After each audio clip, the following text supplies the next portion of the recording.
Ассаламу алейкум ва рахматуллахи ва баракату. Ва алейкум ассалям ва рахматуллахи ва баракату. Хорошо слышно? Да, альхамдулилля. Альхамдулилля. Бисмилля, альхамдулилля, ва салату ва саламу аля расулиллахи саллаллаху алейhi. اللهم اشرح لي صدري ويسر لي امري واحلل عقدة من لساني يفقهوا قولي اللهم علمنا ما ينفعنا وانفعنا بما علمتنا وزدنا علما سبحانك لا علم لنا الا ما علمتنا انك انت العليم الحكيم. После этого, иншаллах, мы начнем второй урок из наших уроков из книги Хиляту Талиб аль-Илм. Баракаллаху фикум. Исламском университете Украины. Прочитай нам, брат Ахмад. Мы остановились, проходили, начали мы тему, называется наша общая тема. Первый раздел правила благопристойности, которого искатель знания должен придерживаться в отношении себя. Первый мы сказали, знание это поклонение. Знание это поклонение. Второй мы сказали, и там мы остановились. Вторая глава, будь на пути праведных предшественников. Читай, брат Ахмад.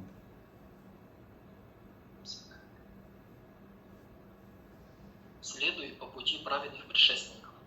Следуй по пути праведных предшественников из числа сподвижников, да будет доволен ими Аллах и их последователей, которые последовали по их стопам во всех вопросах религии, в единобожии, таухиде, поклонении, ибадаты и так далее. То есть, подожди, брат, подожди сейчас. Это называется, салафия называется. Салафия называется. То есть, если ты будешь следовать за пророком, сподвижниками, табиинами, и одни говорят за сподвижниками, пророками, сподвижниками, это называется менеджер салаф. Если ты будешь на менеджер салаф, ты спасешься, иншаллах. Дальше отличайся. Дальше. Выделились тем, что крепко держишься за хадисы посланника Аллаха, саллиллаху и делаешь его сунну обязательной для себя. Оставь споры и прения, и не погружайся в науку колян. Оставь то, что приносит тебе грехи, и отвращает тебя от шариата. То есть он тут говорит, слушай, брат, слушай. Тут он говорит, приучая себя исполнять то, что относится к сунне, то есть пути пророка, саллаллаху алейхи, то, что относится, и отказываясь от споров и полемики, то есть не входите в споры. В спорах не порождается истина всегда. Некоторые говорят, что в споре порождается истина. В споре порождается иногда в сомнении у людей, сомнении самой религии. Также бывает вражда, накаливается вражда в споре. Поэтому ученые Ахлю Сунна валь Джамаа не призывали нас спором. Наоборот, даже приводят они доводы, как хадис посланника, саллаллаху алейхи, аль-мира в Коране куфрун. Хадис они приводят, как имам Ахмад ибн Хамбаль усуль сунни. Спор имеется в виду в Коране, то это спор в Коране, что будет? Будет, извиняюсь, мне звонили, поэтому я скинул. Спор в Коране порождается не истина, а наоборот, люди заходят в сомнение. Люди заходят куда? В сомнение. Поэтому, чтобы у них не появлялось сомнение, будьте осторожны. От погружения также в калям. Также в погружении в калям имеется в виду, не философствуйте, нашим языком если сказать, если пришел текст Корана и Сунны, там, где нужно прямо принять его, прими его, пожалуйста. Не философствуй, без каляма, без мнений людей имеется в виду. Есть такие места в Коране, когда можно выводы делать, истимбат называется, выводы, хукму выводить. А есть такие места, там, где нужно их принять как есть, баракаллаху фикум, не представляя, не искажая, как качество Аллаха. Как качество Аллаха. Так, допустим, также о загробной жизни, если сказать, допустим, в раю будут наслаждения. И мы не можем это представить только то, что нам описывает пророк, саллаллаху алейхи. Мы принимаем это описание. Но посланник же сам сказал, саллаллаху алейхи, в раю есть то, что человек, он не видел глазами, не слышал ушами и не пришло ему в голову. И тут получается, науки калям проигрывает. от погружения в калам и от всего, что ведет к грехам и отвращает от шариата. И это людей, науки каляма, их отвращает от шариата. Как их и других также отвращает от шариата, когда люди много болтают, много отворачиваются от Корана и Сунны, не принимают Коран и Сунну, люди начинают погружаться к грехам. И они отвращаются от шариата. Читай дальше. Сказал Аз-Захаби, да помилует его Аллах, и достоверно сообщается, что Ад-Даракутни сказал: нет ничего более ненавистного для меня, чем наука калям. И этот ученый муж никогда не входил в науку калям, никогда не занимался спорами и даже не вступал в них. Напротив, он был салафитом. Праведные предшественники и есть приверженцы сунны и единой общины Ахли Сунна валь Джамаа. Они следуют за хадисами посланника Аллаха, саллаллаху алейхи ва саллям. Они таковы, как сказал о них шейх Ислам ибн Тамия, да помилует его Аллах.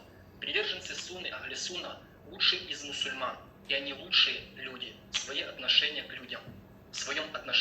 к людям. Придерживайтесь же истинного пути и не следуйте другим путям, поскольку они собьют вас с его пути. Подожди, брат. И он тут сказал, и оно является что? Абу Салафи. Имеется в виду тот, кто следует за пророком и сподвижниками. Если человек не следует за пророком и сподвижниками, значит он делает нововведение, быть может, или делает многобожие.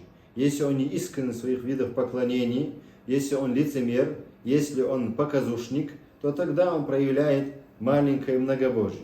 Если он изначально был лицемером, то это является что? Он скрывает у себя, скрывает неверие, показывает ислам, это изначально мунафик называется у нас. А так, если он в поклонении, когда заходил, он специально заходил в поклонение для того, чтобы себя показать, что он такой-то хороший набожный, такой-то хороший человек. Заходит он намаз, на джумаа ходит, или джамаат ходит он, или другие виды поклонения он показывает, хочет этим якобы рия. Рия это что? Двуличие, лицемерие, подобие этому. Но оно не лицемерие само по себе. Рия это показуха. Баракаллаху фикум, это маленький ширк. Это маленький ширк, разрушается его деяний, но не выходит из ислама. А большой мунафик, большое лицемерие, тот, кто скрывает неверие, показывает ислам. И мы тут сказали, то есть ученый тут сказал, а был салафи, то есть следовал за пророком и сподвижниками. Он следовал и в искренности, и в поклонениях по пути он шел ихними. Их называют салафи, баракаллаху фикум, или ахлю сунна валь джамаа. Это синонимы. Дальше 3 глава. Постоянный страх перед Всевышним Аллахом. Укрась свою наружность и внутренность страхом перед Всевышним Аллахом и оберегая великие обряды ислама, шаир, демонстрируя людям соблюдение сунны, распространяя ее, совершая дела в соответствии с ней и призывая к ней, направляя людей к Аллаху посредством своего знания, поведения и деяний. Укрась себя мужеством, снисходительностью и праведным поведением. А основа всего вышеперечисленного – страх перед Всевышним Аллахом. Именно поэтому имам Ахмад, да помилует его Аллах, сказал: основа знания – это страх перед Всевышним Аллахом. Постоянно испытывай страх перед Аллахом наедине с собой и перед людьми. Поистине наилучшие творения Аллаха – это те, которые боятся Его, а боятся Его должным образом только люди, знающие. Следовательно, знающие люди, ученые, являются лучшими творениями Аллаха. Но не забывай о том, что ученый не считается ученым, если он не совершает дел, а дела в соответствии со своим знанием. Будет совершать только тот ученый, который постоянно боится Аллаха. Аль-Хатиб Аль-Багдади, да помилует его Аллах, упомянул сообщение с интересной цепочкой передатчиков. Он сказал: нам сообщил Абуль-Фарадж Абд-уль-Уахаб ибн Абдуль-Азиз ибн Уль-Харис ибн Асад ибн Уль-Лейс ибн Сулейман ибн Асуад ибн Суфьян ибн Зейд ибн Укейна ибн Абдуллах ат-Тамими, который рассказывал по памяти и говорил: я слышал, как мой отец Абдуль-Азиз говорил, я слышал, как мой отец Аль-Харис говорил, я слышал, как мой отец Асад говорил, я слышал, как мой отец Аль-Лейс говорил, я слышал, как мой отец Сулейман говорил, я слышал, как мой отец Аль-Асуад говорил, я слышал, как мой отец Суфьян говорил, я слышал, как мой отец Заид говорил, я слышал, как Али ибн Аби Талиб радиллаху анху говорил: знание зовет человека посредством деяний. Если он отвечает на зов, то оно является к нему, а если нет, то оно уходит. То же самое передается и от Суфьяна ат-Таури, да помилует его Аллах. Постоянно помни о том, что Аллах наблюдает. Подожди. Глава 4, подожди, сейчас. И он тут говорит: искатель знания должен украшаться, облагораживая себя внешне изнутри, боязнью Аллаха. Искатель знаний, мусульманин, имеется в виду мусульманин, тоже должен быть искателем знаний. Мусульманин не должен себя, как говорится, отдалять от искателей знаний. Мусульманин, он обязан требовать необходимых знаний. В общем, тут имеется в виду требующие знаний талиб аль-ильми. А сам мусульманин должен требовать знаний? Должен, конечно. Само требование знаний является поклонением. А представляешь, люди отдаляются, не требуя знаний ислама, не узнавая своего Господа, не узнавая пророка, саллаллаху, ни свою религию, отдаляются понемногу. Бывает они беспечности в этом бренном мире. Искатель знания должен украшаться, он сказал, облагораживая себя внешне изнутри. Внешне он должен одеваться подобающе. Требующий знаний, он не должен себя вести неподобающим образом. Изнутри тоже он должен быть богобоязненным. То есть Аллаха послушно он должен быть, бережно относиться к выполнению предписаний ислама. Мусульманин, требующий знаний, должен относиться бережно, баракаллаху фикум, демонстрируя соблюдение сунны и распространяя ее путем ее выполнения и призывая к ней, указывая людям, как в суратуль Асри говорится, что иман, добрые дела, амаль салих, дальше идет призыв, 3, 4, смотрите, вера, дела вместе с этой верой, призыв и терпение должно быть. И он тоже тут в этом смысле говорит, указывая людям на Аллаха, это уже призыв, своим знанием. Как мы сегодня этого делаем, просим Аллаха принятия нашего дела. Поведение мы дальше должны показывать, не просто призывать своим языком, а еще поведением, деянием, украшаясь мужским благородством должно быть еще, снисходительностью еще. Праведным поведением должно быть у мусульман и также требующий знаний, мы сказали. Стержнем же всего этого является боязнь Аллаха. Если он боится Аллаха, то что он должен делать, если он боится Аллаха? Он будет призывать людей к этому, то, что он побоялся Аллаха знанием, и также он других будет призывать к этим знаниям, потому что он насладился, он наслаждается богобоязненностью. Итак, имам Ахмад что сказал? Он сказал, основой знаний является боязнь Всевышнего Аллаха. И если человек был бы знающим, он боялся Аллаха. А тот, кто боится Аллаха, он слушается Аллаха, исполняет приказы Аллаха. А сегодня большинство людей, когда видят телефон, все, они забывают, и дунья, и ахира забывают. Когда видят телефон, забывают дунья и ахира. И они забывают, что они в мечети, в поклонении. Они забывают, что когда в мечеть заходят, нужно выключить телефон. Имеется в виду беззвучно сделать. Придерживайся боязни Аллаха тайно и явно, он тут сказал. Ибо лучшими созданиями являются те, кто боится Всевышнего Аллаха. Поскольку боятся Его только знающие. Если человек знал бы Аллаха, Его посланника, Его религию, то он прислушивался бы велениям, запретам. Значит, лучшим из людей является кто? Ученый является. Ученый это кто? Ученый, делающий теми деяниями, которые он знает. Практикует он те дела, которые он знает. Узнал, практикует. Узнал, практикует. Это ученый.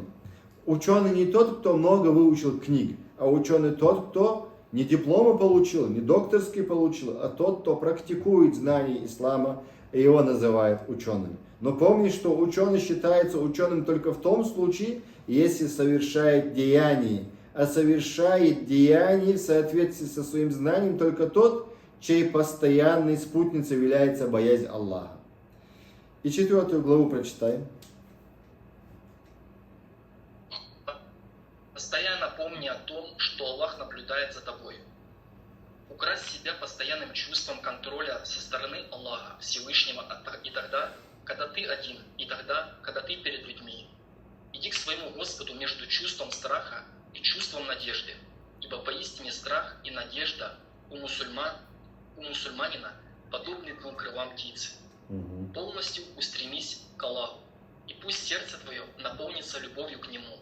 Пусть язык твой постоянно поминает Его. Пусть тебя переполняет чувство радости, ликования и счастья по причине постановлений и мудрости Всевышнего. Подожди, брат. Тут он говорит, шейхуль ислам тоже другие приводят в своих книгах обычно, то есть страх и надежда. А он тут говорит постоянного надзора, сказал Всевышнего Аллаха. Он сказал надзор. Это и есть страх. То есть человек должно быть в поклонении иметь что? 2 крыла, он сказал, как у птицы. То есть чем служат крылья для птицы, он сказал. Видишь, страхом и надеждой, он сказал. То есть вначале необходимо украситься осознанием постоянного надзора Всевышнего Аллаха, как в тайне, так и явно. Двигай к своему Всевышнему Господу, находясь между страхом и надеждой. То есть 2 крыла, страх и надежда. Откуда у них довод? Довод из Сурат Аль-Фатиха. Сурат Аль-Фатиха, что говорится? Альхамдулиллахи Раббил Аламин, Ар-Рахмани Рахим. Альхамдулиллах, когда ты говоришь, у тебя появляется любовь. Любовь это голова. А дальше Ар-Рахмани Рахим, когда ты говоришь Альхамдулиллахи Раббил Аламин, Ар-Рахмани Рахим. Ар-Рахмани Рахим это уже надежда на милость Аллаха, что Аллах тебе дарует чего? Аллах тебе дарует рая за твое усердие, за твое приобретение знаний, богобоязненность твою. Аллах тебе дарует что? Милость свою. Это есть надежда, одно из крыл, то есть крыло. Другое крыло, как мы сказали, надежда. Ар-Рахмани Рахим, довод. А страх какой? Страх, баракаллаху фикум, Ар-Рахмани Рахим, Малики Йаумиддин. Царю дня суда или хозяину, владельцу дня суда, дня возмездия. Кто тебе сделает возмездие? И человек страшится, какое у него будет возмездие. На сироты, на мосте ад, над мостом ада, как он себя поведет. Мост будет тоньше волоска, острее лезвия. И пророки будут, только смогут говорить перед сиротом, только смогут говорить кто? Пророки, алейхиссалату вассалям. Пророк Мухаммад сказал, саллаллаху алейхи, что будут они говорить? Когда будут пропускать, пророк Мухаммад первый, кто будет проходить со своей общиной. И он, когда каждого будет пропускать через мост ада, тоньше волоска, острее лезвия, скажет он, Аллахума саллим саллим, о Аллах, спаси его, о Аллах, спаси его, о Аллах, помоги ему. То есть пророк, саллаллаху алейhi, который многие сегодня не читает салават, не изучает его историю пророка Мухаммада, саллаллаху алейhi, посмотри, сколько ты его любишь, посланника, саллаллаху алейhi. Ты послушал одну хоть историю пророка Мухаммада, саллаллаху алейhi, закончил ты одну хоть книгу про пророка Мухаммада, саллаллаху алейhi. Если ты любишь Аллаха, узнал ли ты Аллаха или нет? Над сиротом будет мост, и ты спасешься своим знанием, а знание это что? Поклонение мы сказали. А знание твое призывает тебя к чему? Знание твое призывает тебя к деяниям. А знание без деяния – это неполноценное знание. Это неполноценное знание. Значит, он не узнал ни Аллаха, ни религии, ни посланника он не узнал. Тогда что мы сказали? Посланник, саллаллаху алейхи, будет делать дуа за каждого человека своей общины. А он даже не читает за него салават, саллаллаху алейхи, не говорит, когда его имя, когда он слышит. И тут, баракаллаху фикум, он говорит поэтому 2 крыла. 2 крыла страха и надежды. Однако шейхуль ислам там добавляет, махабба называется, любовь к Аллаху. Любовь к Аллаху это голова, он говорит. Два крыла, баракаллаху фикум, страх и надежда. И в поклонении у тебя должно присутствовать вот эти три столпа. Любовь, надежда и страх. И приводит из суры Фатиха довод. Устремись к Аллаху всей своей сущностью, и да заполнится сердце твое любовью к Нему. И тут, видите, любовь он тоже добавляет в конце, а язык твой да будет занят поминанием Его, и радуйся установлением и решением Пречистого Аллаха, и воспринимай их с удовольствием. 5 читай, брат. Смирение, отсутствие самодовольства и высокомерия. Укрась свою душу такими нормами благопристойности, как скромность, кротость, терпение, смирение пред истиной, спокойствие, серьезность и степенность, претерпевая трудности, обучение для обретения величия посредством знаний и путь покорным пред истиной. Остерегайся того, что разрушает эти нормы благопристойности, совершая то, что разрушает их.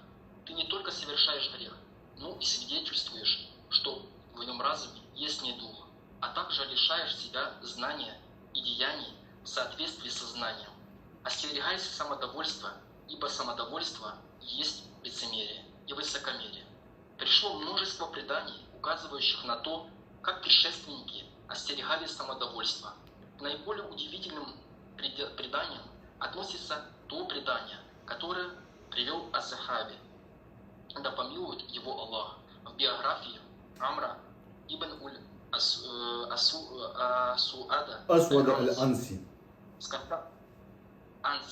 скончавшегося во времена правления Абдуль-Малика ибн Маруана, да помилует его Аллах. Когда этот муж выходил из мечети, он хватал правой рукой свою левую руку. Однажды его спросили о причине этого поступка, на что он ответил: «Я боюсь, что моя рука будет лицемерить». Приведя эту историю, Аз-Захаби сказал: он хватал правой рукой левую, потому что боялся, что станет размахивать руками в пути. А это относится к кичливости.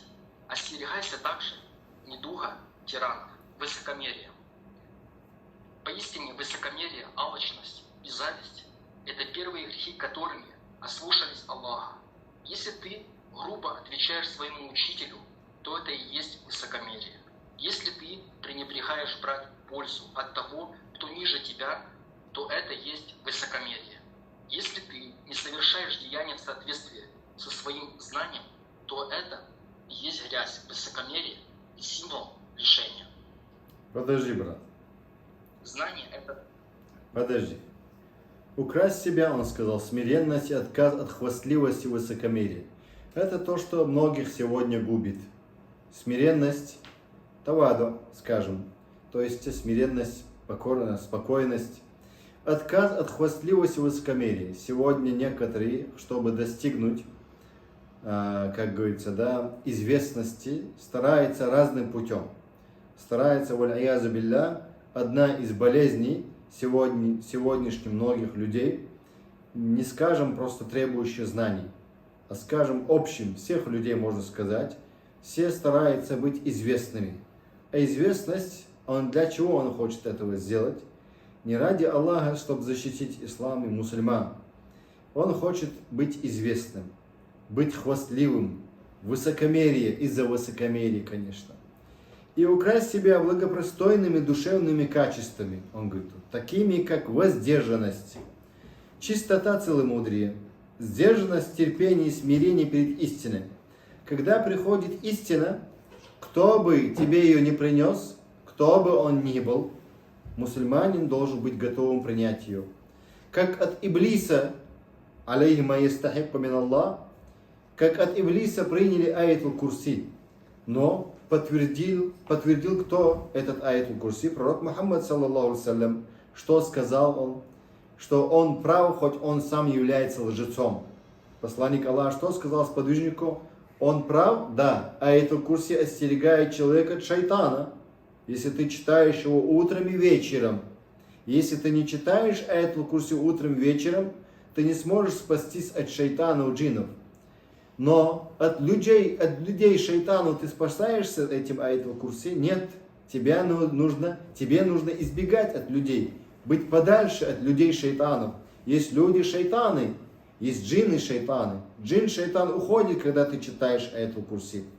И что мы сказали, баракаллаху фикум, что человек должен принимать истину от кого бы это ни было. Однако подтверждение от кого должно быть? От самого Аллаха, его посланника, что это является истиной. Не от своих страстей.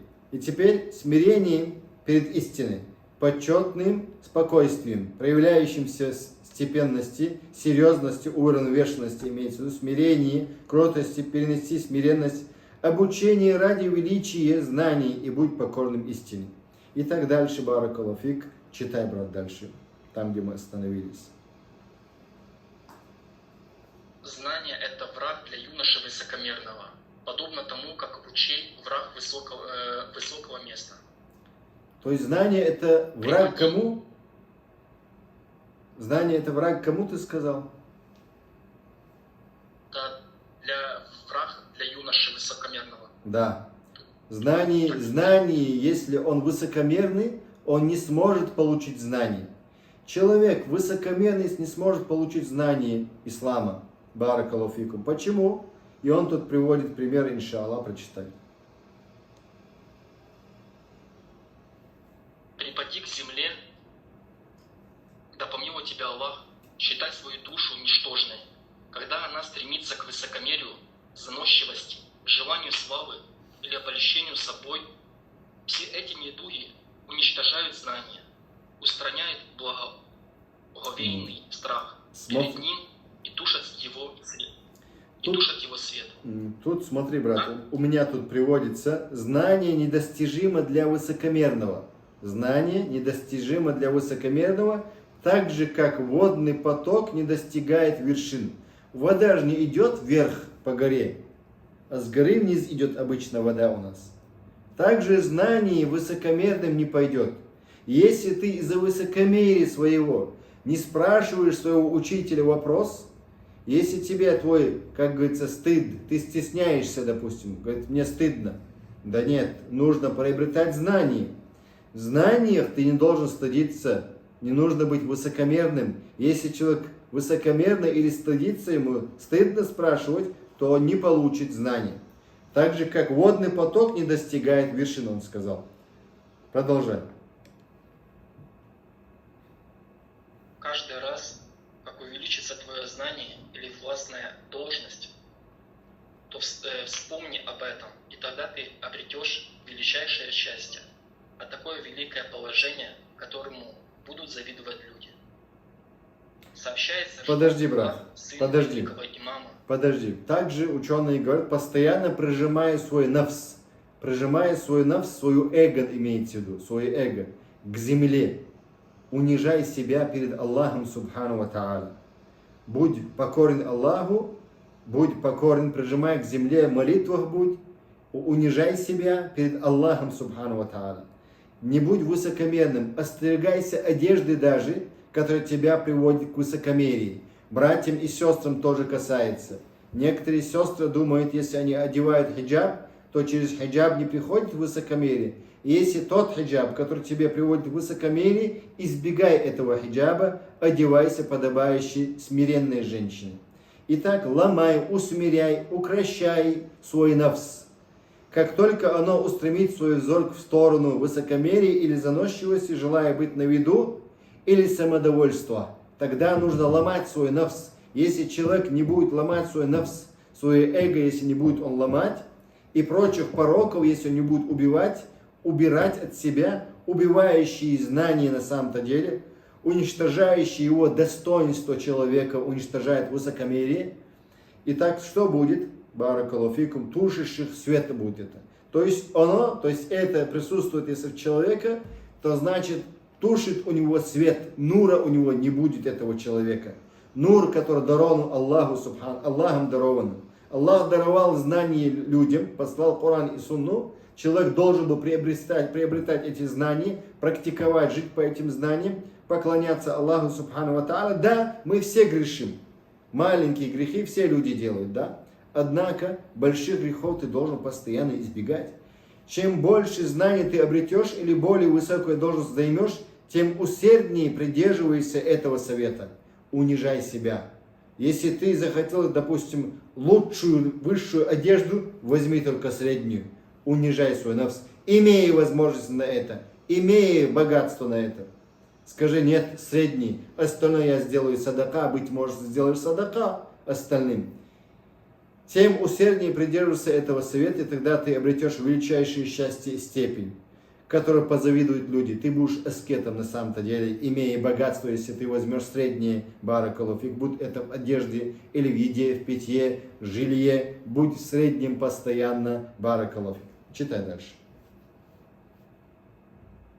Сообщается, что Абдуллах, сын великого имама Бакра ибн Абдуллаха аль-Музани, да помилует его Аллах и их обоих, рассказывал: «Я слышал, как некий человек рассказывал, что однажды мой отец пребывал на горе Арафат во время хаджа, растрогался и сказал: если бы меня не было среди паломников, то я обязательно бы сказал, что им всем прощено». Эту историю передал Аз-Захаби, после чего сказал: именно так раб Аллаха должен считать свою душу ничтожной. Да, так сказал он. Это сообщение привел Аз-Захаби, после чего сказал: так рабу следует унижать свое эго, свою душу, свой нафс, свой я, и ломать его он должен, баракаллаху фикум. Шестое. Удовлетворенность малым и аскетизм. Украсть себя удовлетворенностью малым и аскетизмом. Настоящий аскетизм зухд – это отказ от запретного и отход от того, что окружает запретное. Иначе говоря, воздержание от всего сомнительного, а также отказ от взора на то, что принадлежит людям. Передается, что имам Аш-Шафии, да помилует его Аллах, сказал: если человек завещает раздать свое имущество самым разумным людям, то его следует отдать аскетам. Аскетам. Подожди, брат, тут смотри. Аскетизм необходимо украситься удовлетворенностью и аскетизмом. Удовлетворенность мало у тебя есть, альхамдулилля, ты должен быть благодарным Аллаху Субхану Ва Тааля. Быть может, у тебя богатство есть, однако ты, как мы сказали, сокращаешься, как Умар бин Хаттаб и другие сподвижники были аскетами. Если им была возможность использовать 10 халяльных, все халяльное 10 вариантов, они брали только одну, в котором они нуждаются. В данный момент им это нужно. Как говорится, выпить нужно воду, там другое. И так они брали по-меньшему. И это есть аскетизм. Искренний аскетизм, зухд, заключается в воздержании от всего запретного. От всего запретного и отдалении от его границ.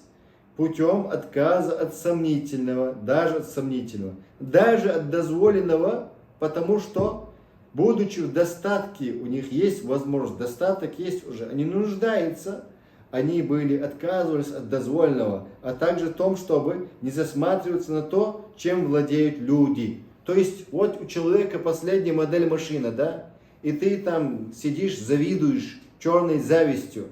Раз ты его, как говорится, да, со своей завистью погубил. Человека бывает губит с глаз. Посланник Аллаха в хадисе Бухари сказал: здорового верблюда убивает с глаз, он сказал. Также, саллаллаху алейхи ва саллям, сказал: здорового человека убивает глаз. Его потом закапывают в могилу. Хоронит этого человека. Что это? Это была с глаз, зависть человека это было. Здорового человека. Бывает человек, он тренируется, у него здоровое тело, и когда, тем более, если он на показ выходит своим телом или своим богатством, таким образом выходит к людям, он должен, наоборот, он должен был сторониться с глаза людей. Завистью людей он должен был сторониться, и он и так мало делал азкары, дуа, мало делал он, поминание Аллаха утром и вечером не делал азкары не делал, крепости не делал он, и так попал к нему с глаз. И погубило его что? Окружение его погубило, те, кто на него смотрели, и он давал смотреть на себя. И его погубили, или его богатство погубило. Поэтому, баракаллаху фикум, он тут он говорит, засматривает на то, что владеет люди. И бывает, человека губит эта зависть, называется черная зависть. Если ты увидел у человека, маша Аллах, здоровое тело, увидел богатство, увидел, поблагодари Аллах, то есть попроси Аллаха за него благословение, пусть будет ему бараката, скажи Аллах, дай ему бараката, скажи, благословение дай этому человеку, но не завидуй этому человеку. Передается, что имам Шафии, читай дальше.